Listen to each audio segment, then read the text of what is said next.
近段时间以来，显卡价格的不断下降，让部分闭关玩家萌生了想要下山的想法。但在这个时候，与其下山甄别矿卡，还不如等一等 AMD RX 6000系列的升级版。而在近日，其中的 RX 6750XT 就得到了性能曝光。至于更加详细的情况，下面就跟着超级课来看看吧。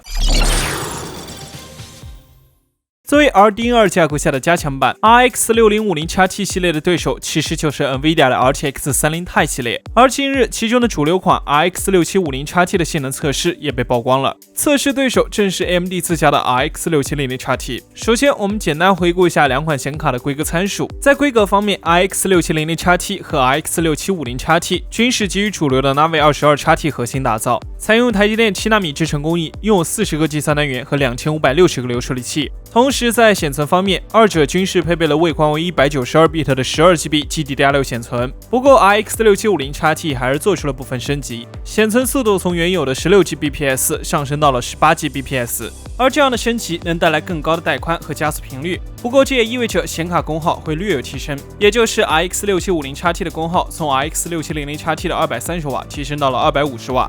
至于性能方面，根据 CFX Bench 的消息显示，在基于 Windows 操作系统和 D 叉图形 API 测试环境中 ，RX 6700XT 和 RX 6750XT 进行了高画质下的 Aztec Ruins 测试。具体来看，加强版 RX 6750XT 的帧数达到了 366.5 FPS， 而 RX 6700XT 的帧数则达到了 362.2 FPS。相比之下，两者的差距仅为 1.1%， 这完全可以说是在跑分误差范围之内。看样子，苏妈的刀法果然是以真化境。但从核心规格中不难看出，虽然是加强钛版本，但由于仅提高了显存速度，所以 RX 6750XT 性能提升并不大。不过考虑到是早期测试阶段，驱动和硬件配备还不到位，性能释放仍有保留。再结合此前非公版 RX 6750XT 的信息，除核心规格不变外，带宽相比于 RX 6700XT 提升了 12.5%， 上升到435G 每秒，实际性能应该会有 3%到 5% 的提升。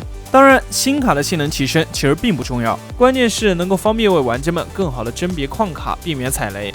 至于发售时间和售价 ，RX 6750XT 将会与同系列的 RX 6950XT 和 RX 6650XT 一起于5月10日推出，国外售价为479美元，国内售价3699元。加量的同时不加价，对于刚需党可太友好了，感兴趣的玩家可不要错过了哦。好了，以上就是本期视频的全部内容了。而你的意见3连加上我们更新视频的持续动力。那如果还想了解更多意见相关的消息和科普知识，记得关注超级课，我是给强，我们下期再见。